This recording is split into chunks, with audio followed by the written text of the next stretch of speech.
Hello everyone and welcome back to Smash Class. My name is Ramses and today we will be going deep into the mystical arts of ledge trapping. As you may know, when someone's on the ledge, the options are severely limited, and if you play your cards right, you can make your opponent feel like they cannot do anything. Want to learn more? Stay tuned as we get into this week's episode.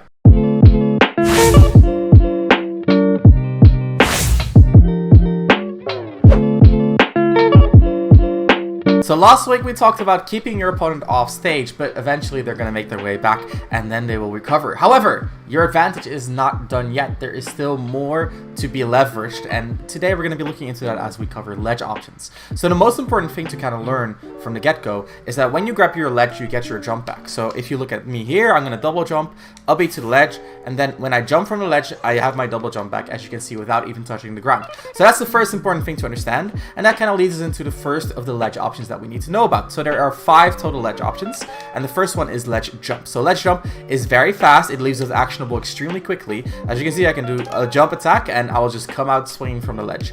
However, it does leave our opponent airborne with our double jump, but you know, that does have its weaknesses, like for example not being able to shoot. So that's the ledge jump. Afterwards we have the second safest option, which is the normal getup. So the normal getup is when your opponent just simply gets up normally and afterwards is actionable extremely quickly. This has very little lag. However, it is still a relatively long animation. Now, third, we have the ledge roll. So the ledge roll is about, you know, making your way back to the center of the stage. So as you can see, you kind of roll to the center of the stage. This one is a little bit laggier, but if it succeeds, it's much more rewarding because you make your way back to the center of the stage, right? The fourth option is going to be a ledge attack. So if you press an attack button, you will get a quick little attack from the ledge. Every character has different ranges.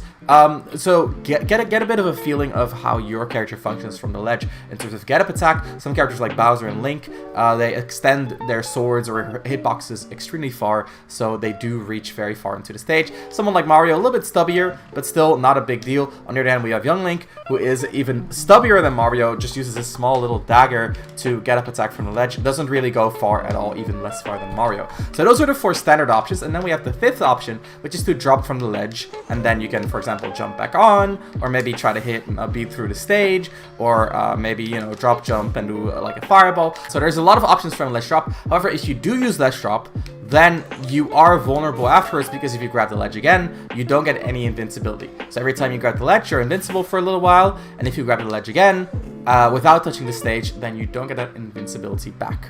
It's important to know the weaknesses of each of these options. So for example, a ledge jump, like we talked about before, it's fast, but it does leave you in the air. So if your opponent has a good juggling tool, you can try to prevent them from landing. A normal getup has almost no lag, but it does have a little bit of lag. And afterwards, you know, you were stuck in this animation for half a second just about, which means that you are very vulnerable to grabs, because the way to dodge a grab is by using, for example, a spell dodge or a roll, but then the lag of the startup of these options can also be punished with that grab, right? On the other hand, we have the roll, which takes a little bit longer, so it can be hard read and punished very dearly.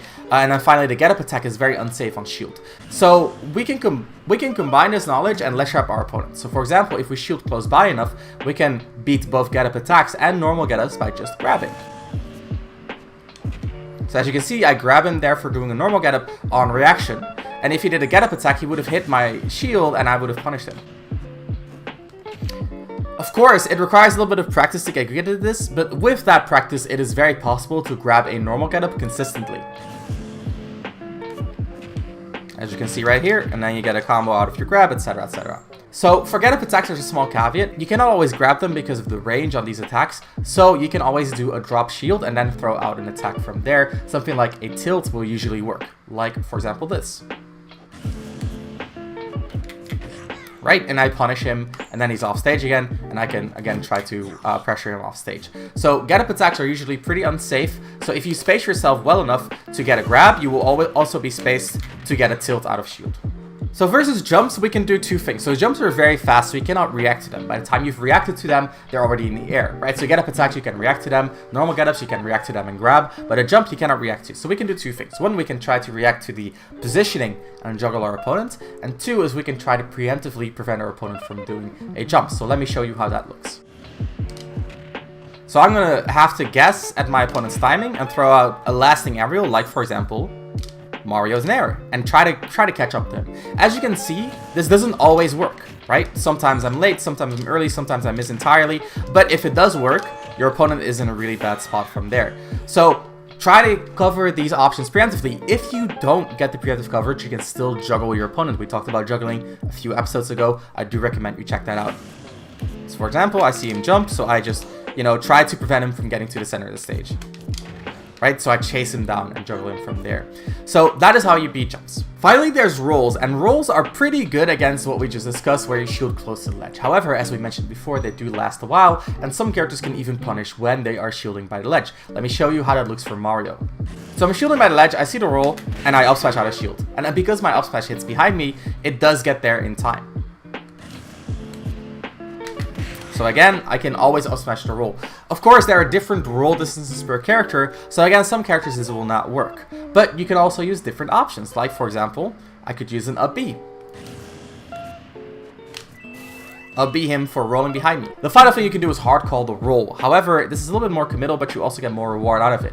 That said, if it fails, you also don't get that bad of a situation, because if you are at a roll distance and a normal get up, they're still in the corner. I'll talk more about that next week, but for now, just keep in mind, it's not a big deal if someone does a normal get up while you are covering the roll, because they still have to get past you to get to the stage. However, if you try to get the normal get up and they roll behind you, now you are the one in the corner. So keep that in mind. Let me show you what a roll read can look like.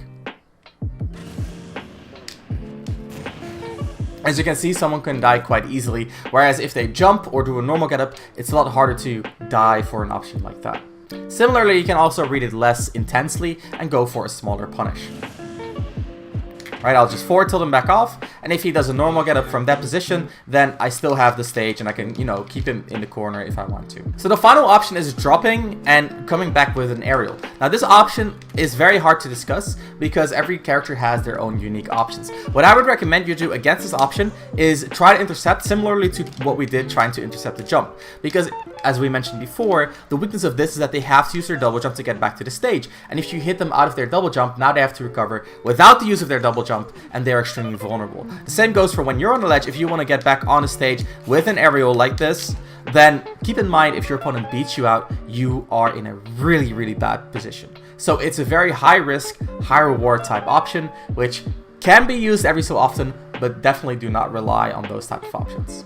So that's generally what you want to do. You want to stand close and shield so you can punish a normal get up, a get up attack, and maybe cover a jump. And if they start rolling, then try to stay a little bit further away, beat the roll on reaction, and if they normal get up, then you can wall them out from the center of the stage. And finally, keep in mind those pesky drop double jump mix-ups. Guys, thank you so much for watching. My name is Ramses. I hope this was informative to you and your gameplay. Next week, we're going to be back. For now, guys, as always, stay smart.